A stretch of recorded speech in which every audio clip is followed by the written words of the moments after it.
আসসালামু আলাইকুম। আমাদের প্রধান উপদেষ্টা অধ্যাপক ডক্টর মোহাম্মদ ইউনূসের প্রতি শ্রদ্ধা রেখেই বলছি, তিনি যে রাষ্ট্র পরিচালনায় কতটা অদক্ষ, অযোগ্য, অনভিজ্ঞ এবং তার উপদেষ্টা পরিষদের সদস্যরা সহ তার কাছে রাষ্ট্র পরিচালনা যে একটা রান্নাবাটি খেলার মতন একটা বিষয়, সেই বিষয়গুলো নিয়ে একটু আলোচনা করব। আমাদের সিনিয়র সাংবাদিক নিউ এজের সম্পাদক নুরুল কবির তার একটি সাক্ষাৎকার নিয়েছেন তার ভিত্তিতে। এবং সাংবাদিক নুরুল কবিরের সাংবাদিকতা নিয়ে তো আমাদের কোনো প্রশ্ন নেই নিশ্চয়ই, তাই না? বরং তার সাহসিকতা নিয়ে আমরা বিভিন্ন সময় আলোচনা করি। তিনি অনেকটা ঠোঁটকাটা স্বভাবের, এবং সেই ঠোঁটকাটা স্বভাব থেকে তিনি ঠোঁটকাটা যে প্রশ্নগুলো করেছেন তার উত্তর থেকে এত সিরিয়াস আলোচনার মধ্যেও আমরা অনেকখানি হাস্যরসের সন্ধান খুঁজে পাব। রাষ্ট্র পরিচালনা মনে হচ্ছে কোনো বিষয় না, এটি এক ছেলে খেলা। তো এর মধ্যে অনেক বিষয় উঠে এসেছে। দ্রব্যমূল্য কেন নিয়ন্ত্রণ করা যাচ্ছে না, এনজিওগ্রাম সরকার, যেটি এখন মানুষের মুখে মুখে একটি প্রচলিত শব্দে পরিণত হয়েছে। ছাত্রদের বিষয় নিয়ে তিনি প্রশ্ন করেছেন এবং বাজার নিয়ন্ত্রণ নিয়ে তিনি প্রশ্ন করেছেন। উপদেষ্টা পরিষদের অধিকাংশ সদস্য এনজিও থেকে এসেছেন এবং বাদবাকি চট্টগ্রাম থেকে এসেছেন। তার বাড়ি যেহেতু চট্টগ্রামে, ডক্টর মোহাম্মদ ইউনূসের, সেই জায়গা থেকে তার পরিষদের সদস্যদের মধ্যে অভিজ্ঞতা কোনো অভাব আছে কিনা সেই প্রশ্নে ডক্টর মোহাম্মদ ইউনূস বলছেন, আমার নিজেই তো কোনো অভিজ্ঞতা নেই। পারফরমেন্স নিয়ে, উপদেষ্টা পরিষদের সদস্যদের পারফরমেন্স নিয়ে তিনি সন্তুষ্ট কিনা, তার উত্তরে তিনি বলেছেন, আগে তো নিজের পারফরমেন্স দেখতে হবে, আমি তো নিজের পারফরমেন্স ভালো করে করতে পারছি না। স্বীকার করছেন হাসতে হাসতে, কিন্তু কথাগুলো তো সত্য। যাই হোক, দ্রব্যমূল্য নিয়ে যেই প্রশ্নগুলো করা হয়েছে এবং তার উত্তরে আমাদের প্রধান উপদেষ্টা যা বলেছেন, আমরা লজ্জিত হলেও আমরা খানিকটা হাসির সন্ধান খুঁজে পাই, হাস্যরসের সন্ধান পাই। দ্রব্যমূল্য নিয়ন্ত্রণ নিয়ে সাংবাদিক নুরুল কবিরের প্রশ্ন ছিল, দ্রব্যমূল্য নিয়ন্ত্রণ কেন করতে পারছে না সরকারের পদক্ষেপ কী? ডক্টর মোহাম্মদ ইউনূস বলছেন যে আমরা তো সব কিছু করছি, কোন বাজারে কত টাকা উঠলো, কোন বাজারের দাম উঠছে, কোন বাজারের দাম কমছে, আমরা প্রতিদিন খোঁজখবর নিচ্ছি। নুরুল কবির বলছেন এগুলো তো অ্যানালাইসিস করে যা পাওয়া গেল তার বিরুদ্ধে অ্যাকশনটা কী। তিনি বলছেন যে আমাদের মাথায় যে বুদ্ধিগুলো আছে আমরা সেগুলো প্রয়োগ করছি। কী সেই বুদ্ধিগুলো? তিনি বলছেন আমরা ট্রাকগুলো বের করছি। ট্রাক মানে টিসিবির পণ্য যে খোলা বাজারে বিক্রি করা হয়, সেগুলো যে ট্রাকগুলোতে তোলা হয়, সেই ট্রাকগুলো হয়তো সংখ্যা বাড়ানো হচ্ছে, সেই কথা তিনি বলছেন। টিসিবির পণ্য দিয়ে চাঁদাবাজ কিংবা দ্রব্যমূল্য নিয়ন্ত্রণ করা যায়। উত্তরবঙ্গে যে ফুলকপির দাম 2 টাকা, সেটি ঢাকা শহরে এসে 40 টাকা হয়ে যাচ্ছে।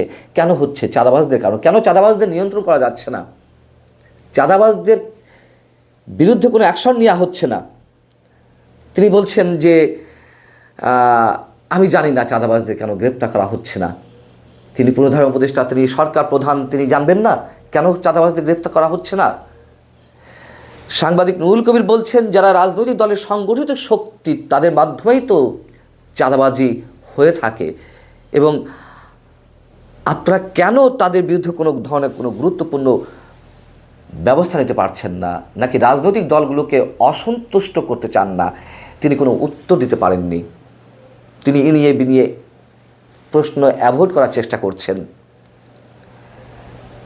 তিনি বলছেন যে আমরা জানি না আসলে কোথায় কি চাঁদাবাজি হচ্ছে। তো নুরুল কবির বলছেন যে সবাই দেখতে পাচ্ছে চাঁদাবাজি হচ্ছে, সরকার দেখতে পাচ্ছে না। তার উত্তরে ডক্টর ইউনূস বলছেন সরকারের চোখ হয়তো অতটা পরিষ্কার নয়, তাই চাঁদাবাজ দেখতে পাচ্ছে না। এটা কী ধরনের বালখিল্য উত্তর আমরা বুঝতে পারছি না ঠিক। সরকার দেখতে পারবে না তো কে দেখতে পারবে?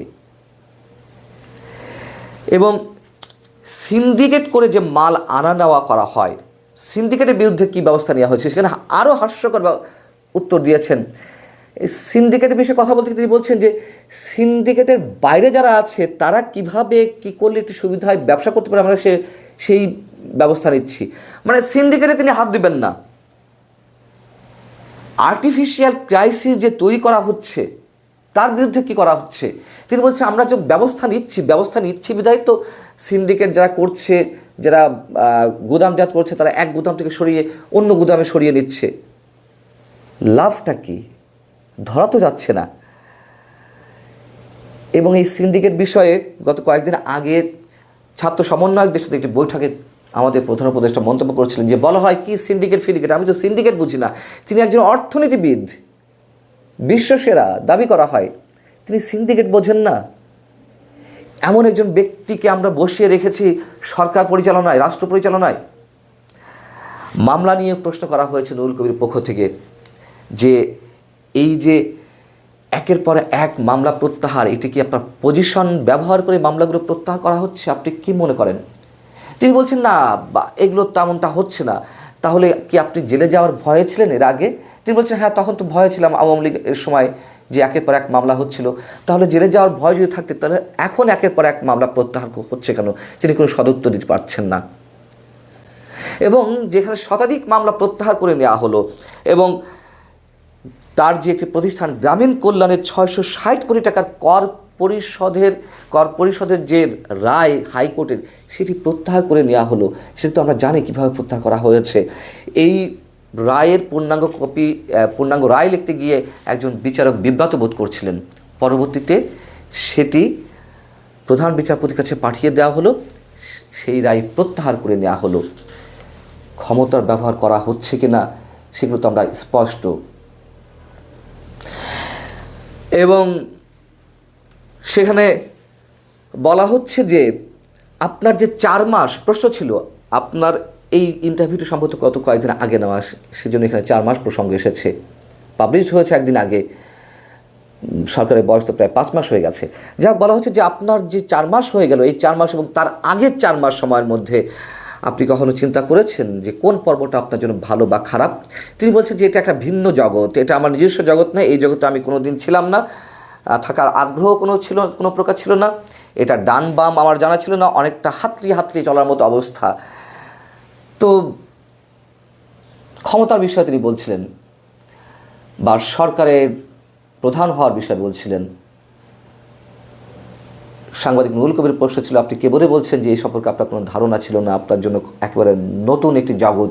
কিন্তু 2007 সালে তো আমরা জানি আপনি নতুন একটি রাজনৈতিক দল করতে চেয়েছিলেন। আর রাজনৈতিক দল মানে রাষ্ট্র পরিচালনার সঙ্গে সম্পৃক্ত, প্রত্যেক রাজনৈতিক দলের টার্গেট থাকে ক্ষমতায় যাওয়ার। তা আপনি তো একটি রাজনৈতিক দল করেছিলেন, তাহলে এটি কেন নতুন জগৎ হবে? তিনি বলছেন না, ওইটা তো আমি নিজে করতে চাইনি, আমাকে দিয়ে করিয়েছিল।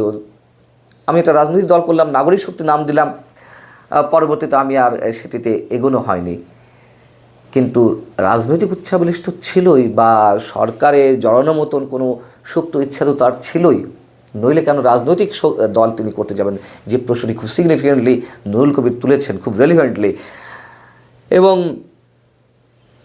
ছাত্রদের যে অবস্থা বর্তমানে, সেই প্রসঙ্গেও নুরুল কবির প্রশ্ন করেছেন যে সংস্কার কর্মসূচি এবং নির্বাচন এই দুটিকে একে অপরের পরিপূরক না মনে করে সাংঘর্ষিক পর্যায়ে চলে গেছে, এটাকে আপনাকে চিন্তিত করে কিনা?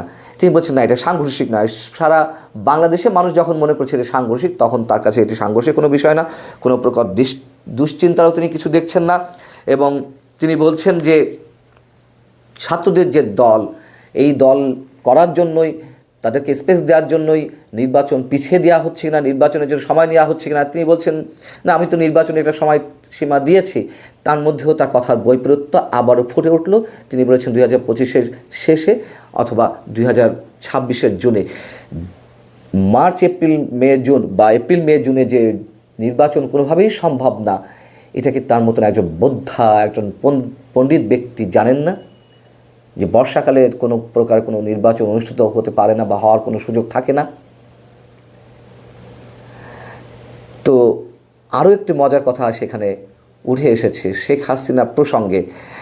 সেখানে প্রশ্ন ছিল যে মানবতা বিরোধী বিচারের জন্য আপনার সরকার সাবেক প্রধানমন্ত্রী শেখ হাসিনাকে দেশে ফিরিয়ে আনার উদ্যোগ গ্রহণ করেছে, অফিসিয়াল চিঠি দিয়েছেন, কতদিনের মধ্যে এটা উত্তর পাওয়া যাবে বলে আশা করছেন? তিনি বলছেন যে আমার কোনো ধারণা নেই কতদিন সময় লাগবে।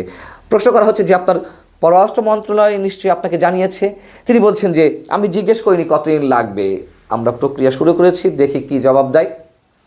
মানে প্রত্যেকটা বিষয় তার কাছে এবং তার উপদেষ্টা পরিষদের সদস্যদের নিয়ে তিনি যেভাবে কথা বলার চেষ্টা করলেন, আমার কাছে মনে হচ্ছে যে সরকার পরিচালনাটা তাদের কাছে একটা ছেলে খেলার মতো বিষয় হয়ে গেছে।